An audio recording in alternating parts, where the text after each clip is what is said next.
It's the go-home show for No Way Out of Texas, so I'm sure this Raw's going to be fucking awesome, isn't it? Isn't it?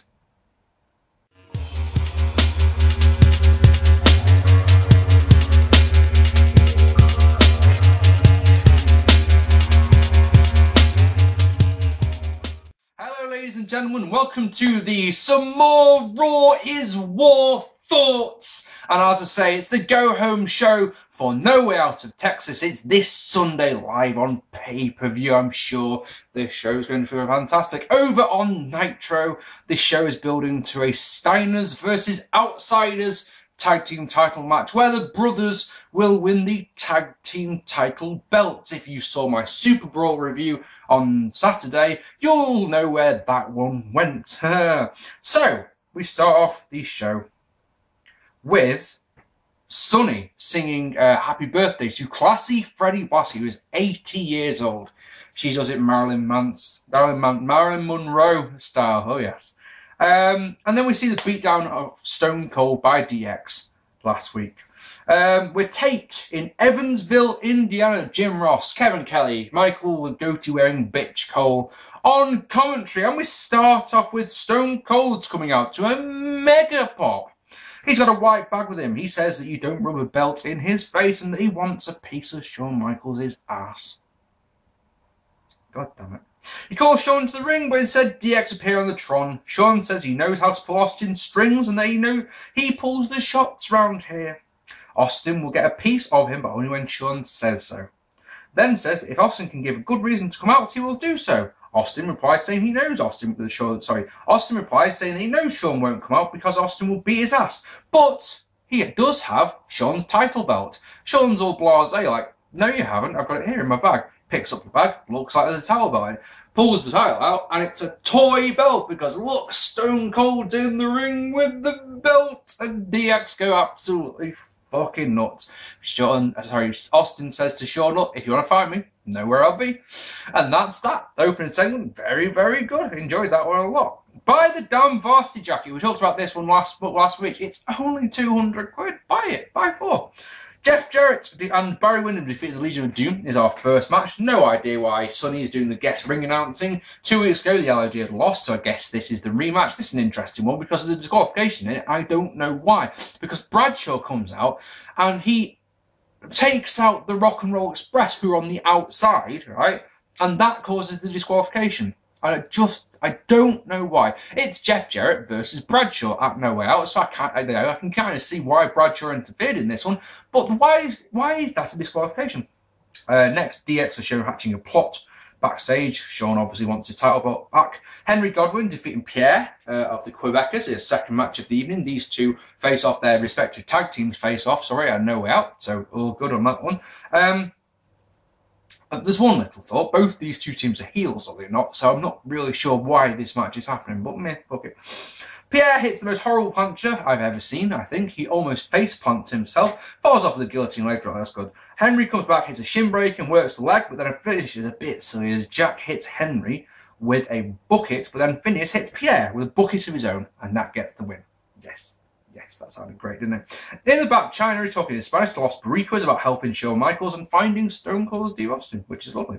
Brian Christopher and Pantera defeat Aguila and Taka Michinoku. 2 years ago, you may remember that Brian Christopher lost to Pantera in a number one contenders match. But on Saturday, just gone, Pantera turned on Taka Michinoku, which is good. Whole boatload of lovely high flying in this one. There's a corkscrew puncher by Aguera, but it's really, really nice. Naturally, when Christopher's in there, the pace slows down. He stores something rotten, yada, yada, yada. You know the stuff. He gets out some brass nuts, goes to use them on Taka Michinoku, Taka ducks, hits him with a back suplex. But then, in a nice little thing, Pantera gets the brass knucks and puts them inside his mask and then hits a diving headbutt, which gets the win because the knucks are in his thing. Not the fact that the knucks would also be driven into his own face. Come on, that's a bit highbrow for wrestling.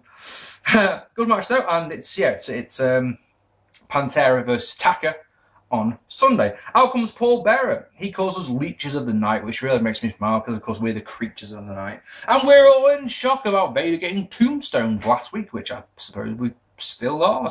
suppose. Not really in shock with me. Paul moans about the fire extinguisher, and Kane uses his magical powers to set a Vader clock on fire. Guess it's not time anymore. Oh, yes. Oh, and if all those leeches of night think that Undertaker's going to be no way out, he won't. So that's nice. Did the job, I suppose. It's Vader versus Kane, even. At no way out. Happy days. The slam of the week is The Rock hitting a rock bottom on Tom Brady. Nothing much must have happened in the last week, I suppose. And it's hour 2, so Lawler joins us and we get the entrance packet for the War Zone. It's Rock and Farouk defeating Chains and Shamrock in our final preview match before Sunday's big-ass 10-man tag match. Before the match, Rock cuts a promo saying he agrees with human cloning, but no one from Evansville deserves to be cloned. In fact, the only person on the whole planet who deserves to be cloned is The Rock. Why the fuck not? How does that sound? Nuclear heat for Rock for that one. Absolutely mega heat. Chains plays face in peril until Shamrock can get a hot tag. He cleans house and gets an ankle lock on Farouk, but the referee is distracted by the nation, so Rock decks Shamrock with a fucking beautiful chair shot. And after that, Farouk gets the win. After the match, Ken does what Ken does, goes absolutely tech, some belly to belly suplexes the referee, and then has to be restrained by his teammates. Again, does the trick for no way out. Footage from the WrestleMania 14 press conference is shown.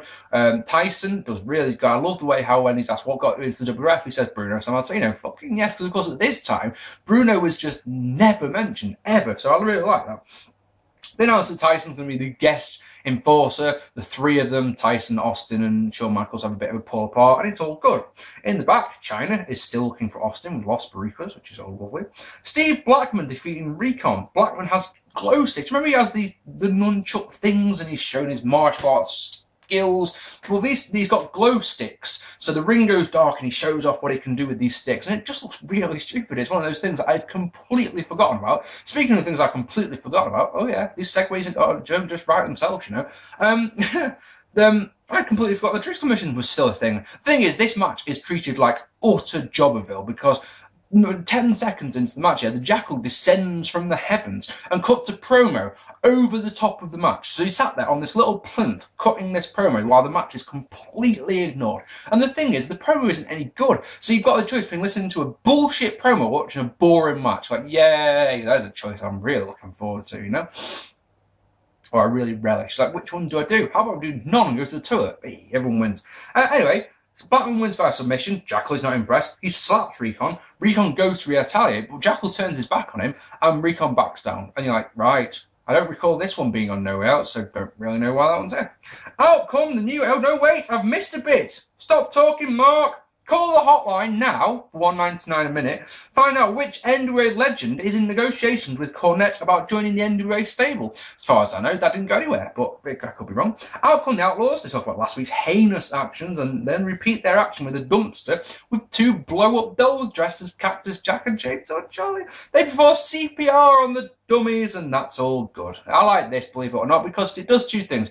First one is it shows just how cocky and arrogant the New Age Outlaws are. Secondly, it makes you want to see them get their asses kicked, which is something that's so missing from today's product, in my opinion.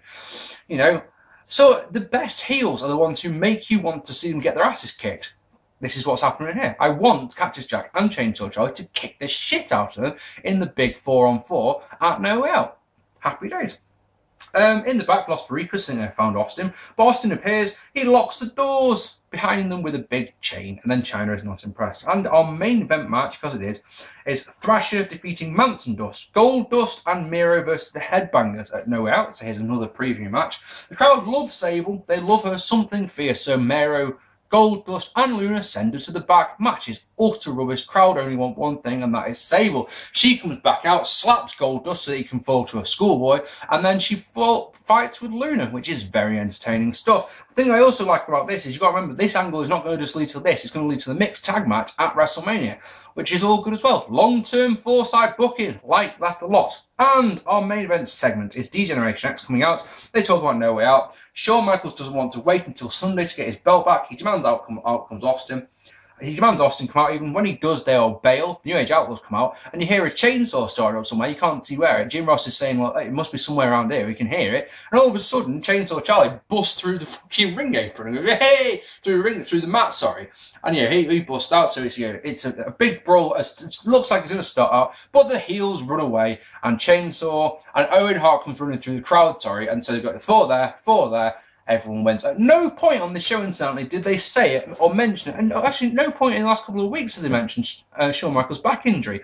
So you're going into No Way Out. If you haven't got the benefit of hindsight, like we all have, of course, you think that Shawn Michaels is going to be in the main event. It's interesting they haven't given any clue, I suppose, at the same time. It makes you buy the pay-per-view, so, you know. As a go-home show, it ticks all the boxes. It focused, other than the stuff with the Jackal, it focused all its attention on No Way Out, which I really, really like. As I say, Nitro at night in El Paso, Texas, 10,000 on hand.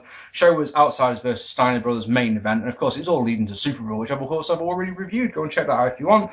The numbers though, Nitro pulled a 4.6 rating that night, Raw with a 3.2. Join me on Saturday. I'll talk about No Way Out and Texas as part of my 1998 Was It Great series. I hope you've enjoyed this. Do you remember this Raw? It's there's nothing particularly memorable on it, is what I'll say, but it ticked all the boxes as a go-home show. It did everything that it needed to do. I've been Mark P. My next vid will probably be an NXT review because a lot of people demand it, even though no one watches it, which is very strange. I've been Mark P. Thank you so much for watching. Take it easy and bye-bye.